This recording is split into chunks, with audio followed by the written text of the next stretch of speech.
आज का दिन NIDM के लिए और इस विश्व के लिए बहुत ही विशेष दिन है। आज के दिन अंतर्राष्ट्रीय आपदा न्यूनीकरण जोखिम को कम करने के रूप में 13 अक्टूबर को हर वर्ष मनाया जाता है। इस वर्ष इस दिवस का थीम जो रखा गया है वो विषमताओं को से लड़कर हम आपदा प्रबंधन कैसे बेहतर करें और समुत्थानशील एक रेजिलिएंट फ्यूचर कैसे हम क्रिएट करें, इस विषय पर। तो इसको देखते हुए NIDM ने आज के इस दिन का थीम जो है इक्वालिटी टू एम्पावरमेंट। जब हम विषमताओं की बात करते हैं तो हमारे मनस्पटल पर एक भावना आती है कि वो लोग जो समाज में कुछ नहीं कर सकते हैं, जो एकदम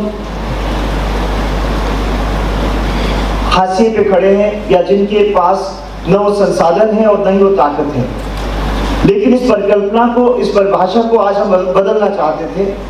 हम उन संकेतों को, उन सिंबल्स को, उन हमारे सच्चे नायकों को, नायिकाओं को आज यहाँ पे लाकर खड़ा करना चाहते थे, जिन्होंने ये बताया, जिन्होंने ये सिद्ध किया कि ये संभव है, विषमताओं से बाहर आना संभव है, विषमताओं से लड़ना संभव है, एकीकृत समाज को बनाना संभव है। उसमें हिम्मत और जोश की जरूरत होती है। और आज मुझे बहुत हर्ष होता है कि आज के जो हमारे मुख्य अतिथि है वो एक ऐसी ही प्रतिभाशाली व्यक्तित्व है जिन्होंने 40 वर्ष आजीवन अपने प्रशासनिक जीवन में उन्होंने समाज सेवा की तरह, एक ब्यूरोक्रेट की तरह नहीं बल्कि एक समाज सेवक की तरह, जो सिविल सर्वेंट कहते हैं, वो सर्वेंट सच्चे मायने में वो सर्वेंट होता है कि जो सेवा के भाव से नौकरी में आता है और न केवल अपनी सर्विस तक, अपने सुपर एनिमेशन तक, बल्कि उसके परे भी आज भी समाज सेवा के उसी मन और लगन से लगे हुए हैं। आपने जिस चीज पर पूरे जीवन में फोकस किया था वो था एक इंक्लूसिव डेवलपमेंट का एजेंडा। आपके बारे में इनका शेष परिचय मैं कुछ समय बाद में फिर से दूंगा और इसी तरह हमारे बाकी वक्ताओं का भी। लेकिन अंतर्राष्ट्रीय आपदा न्यूनीकरण दिवस से भी ज्यादा, उसके बराबर हमारे लिए ये दिवस और भी एक तरह से महत्वपूर्ण कई मायनों में होता है। जैसे 2 दिन के बाद में दशहरा की शक्ति पूजन शुरू होता है। शक्ति पूजन का जो एक सांकेतिक अर्थ कहीं कहीं हमारे बीच में रहा है वो शायद यही रहा है कि कैसे विषमताओं को, अन्याय को, पीड़ा को कैसे खत्म करके शक्ति की विजय होती है। और वही उसी शक्ति को प्रतिवान करने वाली आज हमारे साथ में जो हमारी 3 बहनें बैठी हुई हैं वो आज इसी बात को इंगित करती है कि ये संभव है। वो नारी शक्ति के वास्तविक सिंबल के रूप में आज उभर कर आई है। तो मुझे बहुत हर्ष होता है। एक और दृष्टि से ये दिवस मेरे लिए, ये सप्ताह कहूंगा कि 15 अक्टूबर को न केवल दुर्गा पूजा बल्कि एक ऐसा व्यक्तित्व जिसने मेरे जीवन को, मेरे माता पिता के बाद में जिसने सबसे अधिक प्रभावित किया, उनका जन्मदिन भी 2 दिन के बाद है और वो है डॉक्टर APJ अब्दुल कलाम, जिनका मेरे ऊपर बहुत ही स्नेह और आशीर्वाद रहा था। एक तीसरा कारण और है। 28 वर्ष पूर्व 2095 में एक छोटा सा बीज बोया गया था। वो बीज अंकुरित होकर एक पौधा बना और वो पौधा 8 वर्षों के बाद में उसे ट्रांसप्लांट करके एक वृक्ष के रूप में लगाया जाता है। 2003 से ये वृक्ष अपनी शाखाएं बढ़ाने का प्रयास करता है, तभी 2005 में इस वृक्ष को एक वट वृक्ष बनने का मौका मिलता है और वो आज 28 वर्ष की उम्र में ये वट वृक्ष अपनी शाखाएं सारे हिंदुस्तान के सारे राज्यों में ही नहीं बल्कि विकास की सारी धाराओं पर, विकास के सारे शिखरों तक भी पहुंच चुका है। जी हाँ, मैं बात कर रहा हूं national institute of disaster management. मैं विश्व का आपदा प्रबंधन का इतिहास पढ़ने का प्रयास कर रहा था और मैं देखने की कोशिश कर रहा था कि ऐसी कौन सी संस्थान है जो विश्व की पहली कॉन्फ्रेंस 1990 से 2000 के डिकेड को पहली बार डिजास्टर रिडक्शन के डिकेड के रूप में मनाया गया था और 1995 में जापान में योकोहामा कॉन्फ्रेंस। मुझे प्रसन्नता है कि आज मेरे जापान के मित्र प्रोफेसर निशिकावा भी यहाँ पे हैं। In 1995, it was the Yokohama Conference, which was the first international institutional response to disasters. 1994, I stand corrected. And India was the first country, perhaps, which had started the National Center for Disaster Management that I was indicating towards sowing a seed. And that seed was National Center of Disaster Management in Ministry of Agriculture. And this National Center for Disaster Management got the status of a National Institute of Disaster Management in 2003 when it was shifted to MHA, which I was referring to transplanting a plant to a tree. And 2006 it got the statutory status under Disaster Management Act, which I was referring to a banyan tree. And today I am very happy to announce that we are working to mainstream DRR into every vertical of governance as well as every part of the country. And I think our professors need to research that whether there was any center, I doubt, before 1995 as a response to Yokohama Conference other than India's initiative and this institute's predecessor organization. Today's topic is about inequalities, विषमताएं, और उन विषमताओं से कैसे आपदा में और हाशिए पे खड़े लोगों को कठिनाई आती है। ये विषमताएं हमारे सीमित संसाधनों का जब वितरण होता है तो जो गरीब होता है उसको न केवल आपदा का सामना प्राकृतिक आपदा आने पर करना पड़ता है, जो लोग वंचित है, पीड़ित है, जो गरीब है, या चाहे वो जेंडर के कारण हो, चाहे वो आयु के कारण हो, चाहे वो डिसेबिलिटी के कारण हो, चाहे वो एज फैक्टर के कारण हो या क्लास के कारण हो, कास्ट के कारण, जो लोग समाज के कोने पर खड़े हैं उन्हें हर रोज कई बार एक डिजास्टर जैसी सिचुएशन को फेस करते हैं, क्योंकि हर रोज एक जीने का एक चुनौती आती है। तो ये जो जीने की चुनौती है इसका जब सशक्तिकरण होगा, जब लोग मुख्यधारा में शामिल होंगे और हमारा इकोसिस्टम, हमारा पॉलिटिकल सिस्टम, हमारा एडमिनिस्ट्रेटिव सिस्टम जो कि आज के दिन में काफी रिस्पॉन्ड कर रहा है, लेकिन अभी हमें बहुत कुछ करने की आवश्यकता है। हमें आज भी वो बैरियर्स तोड़ने की जरूरत है जो जेंडर को आगे नहीं आने देते, जो ट्रांसजेंडर को आज भी सड़क पर भीख मांगने के लिए मजबूर करते हैं। वो बैरियर जो एक डिसेबल्ड लड़की जो आईएएस में टॉप करने के बावजूद भी उसको अपनी नौकरी के लिए न्याय के दरवाजे खटखटाने पड़ते हैं, वो बैरियर जिसमें कि एक दूरगामी मरुस्थल की बेटी को अपने जब बच्चे की मृत्यु हो जाती है तो उसको अस्पताल ले जाने का पैसा न होने के कारण अपने बच्चे को खोना पड़ता है।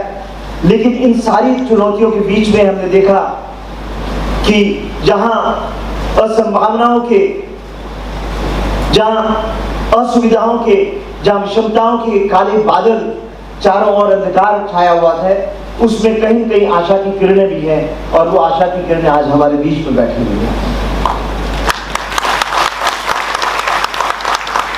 अब काम मुझे दिया गया था सबका वेलकम करने का, लेकिन हमारे जो प्रोफेसर लोग हैं उन्होंने सबका वेलकम कर दिया पहले ही।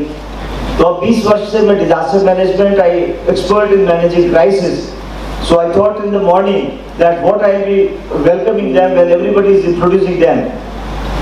तो मैं बड़ा कवि तो नहीं हूँ, लेकिन थोड़ा तुकबंदी करने का शौक रखता हूँ। तो अगर चेयर की इजाजत हो तो 2-4 मिनट में हमारी महानुभूतियों के लिए कुछ मैंने और NIDM के लिए कुछ लिखा है, वो आपकी अनुमति के अनुसार मैं पढ़ना चाहूँगा।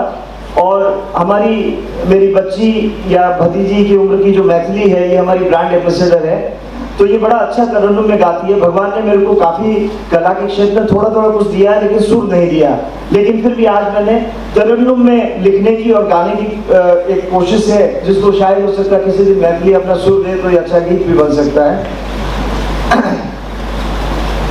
NIDM को मैंने निद्म कहा है, तो जो लोग निद्म बार बार सुनने पे जो समझ में नहीं आया, तो निद्म NIDM इज निद्म। क्षमता विकास हो निद्म का यह स्वप्न है, मेरे साथ में आप भी गाइए ना। क्षमता विकास हो निद्म का यह स्वप्न है, स्वप्न को संकल्प में साकार करना चाहिए,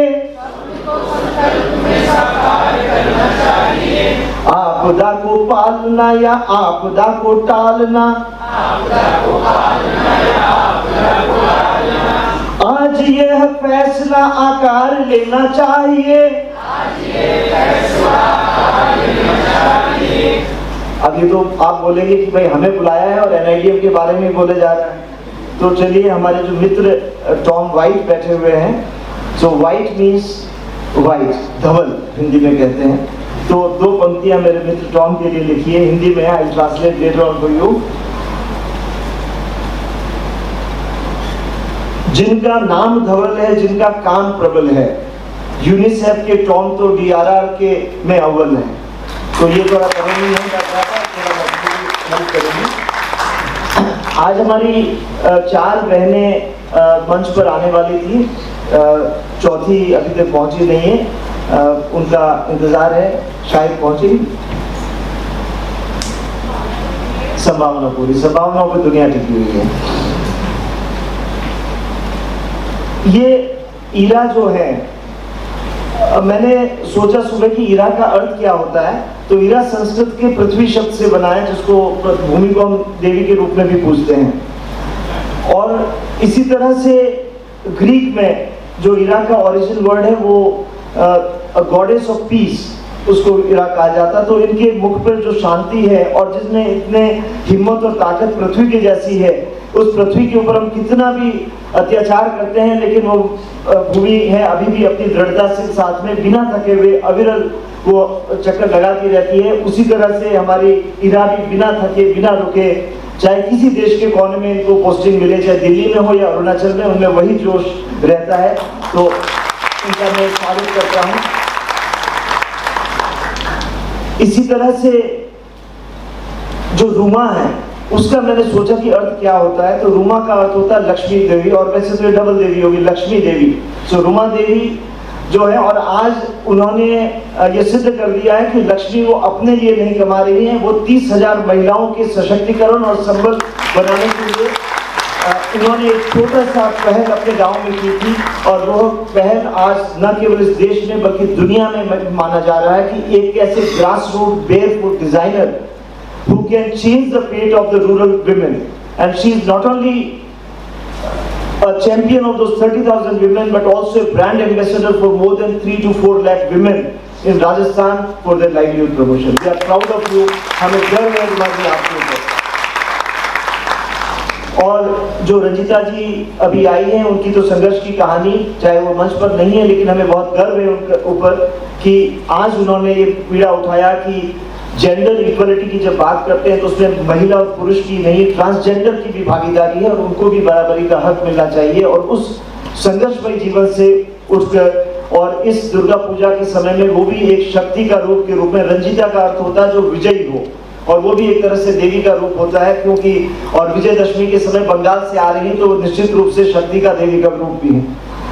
तो ऐसी हमारी जो चारों देवियां हैं, और जिन्होंने इस तरह की परिस्थितियों को और विषमताओं को पार करके, लांघ करके आज हमारे बीच में इस मंच पर बैठी हैं, उनके लिए ये मेरी 2 पंक्तियां, उनको सलाम करने के लिए, उनको एक्नॉलेज करने के लिए मेरी तरफ से छोटी सी भेंट मेरी इन बहनों को। विषमता की खाई को कैसे करना पार है, विषमता की खाई को कैसे करना पार है, अरे खाई को कैसे करना पार है, शक्ति का प्रतिरूप है देवियां ये 4 हैं, शक्ति का प्रतिरूप ये देवियां ये 4 हैं। क्षमता का विकास हो निर्भय है स्वप्न है, स्वप्न को संकल्प में साकार करना चाहिए, और ऐसी हस्तियों का सत्कार करना चाहिए, ऐसी हस्तियों का सत्कार करना चाहिए। अब जो हमारे मुख्य अतिथि हैं, उनके बारे में मैंने सोचा लेखनी उठाई, लेकिन हिम्मत नहीं हुई लिखने की। काफ़ी कांपते हुए हाथों से मैंने कुछ 4 पंक्तियाँ लिखी है, और उसकी आखिरी पंक्ति में यही बताना चाहूँगा कि क्यों ये हाथ कांप रहे थे और क्यों 4 पंक्तियाँ उनके लिए पर्याप्त नहीं हैं। गाँव के विकास से जिसने की प्रीत है, गाँव के विकास से जिसने की प्रीत है, सर्व शिक्षा स्वास्थ्य की बनाई जिसने नीत है। सर्व शिक्षा स्वास्थ्य की बनाई जिसने नीत है। कवि होता है वो थोड़ा सा लिबर्टी ले लेता है मात्राओं को इधर उधर करने की। तो मैं सोच रहा था मात्रा का जब विचार आया मन में, तो अफसर 3 तरह के होते हैं। एक अफसर वो होते हैं जो मात्रा लेते हैं, जो भ्रष्टाचार में लग्न होते हैं। कुछ अफसर ऐसे होते हैं कि अपने काम के बावजूद भी जो है लोगों को मात्रा लगाना भी सीखते हैं और खुद मात्रा लगाते भी हैं। जैसे सर हैं, इन्होंने 7 बुक्स को ऑथर किया है और भारत को साक्षर बनाने में, भारत को शिक्षित बनाने में जो इन्होंने भूमिका अदा की है, the benefits of the development could reach to the remotest part of this country because of the inclusive policy that he propagated, including universal education and universal health coverage.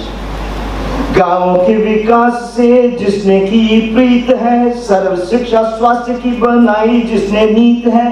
तो नीति को मैंने नीत कर दिया, एक मात्रा हटा दी। तो कवि जो होता है, वो जो एडमिनिस्ट्रेटर कवि होता है, वो इस मात्रा के साथ में छेड़छाड़ करता है कि वो एक मात्रा कभी घटा देता है, कभी बढ़ा देता है। और कभी ऐसा भी होता है जो कि भगवान को भी तू बोल के बोल सकता है, उसको लिबर्टी होती है, वो तू हे राम, ये कभी ही लिख सकता है। तो सर को भी मैं थोड़ा सा आज बहुत ज्यादा सम्मान से, कविता में नहीं लिखूंगा, सम्मान हृदय में है, लेकिन कभी अपनी भाषा में वो लिबर्टी ले सकता है। समावेशी विकास के सुर और गीत हैं, समावेशी विकास के रचे सुर और गीत हैं, मंच पे आसीन ये वही अमरजीत है, मंच पे आसीन ये वही अमरजीत है, हाँ वही अमरजीत है। गीत और ग्रंथ नहीं ग्रंथकार रचना चाहिए, गीत और ग्रंथ नहीं ग्रंथकार रचना चाहिए। क्षमता विकास हो निर्भय का यह स्वप्न है, स्वप्न को संकल्प में साकार करना चाहिए। आपदा को पालना या आपदा को टालना, आज यह फैसला आकार लेना चाहिए, आज ये फैसला आकार लेना चाहिए।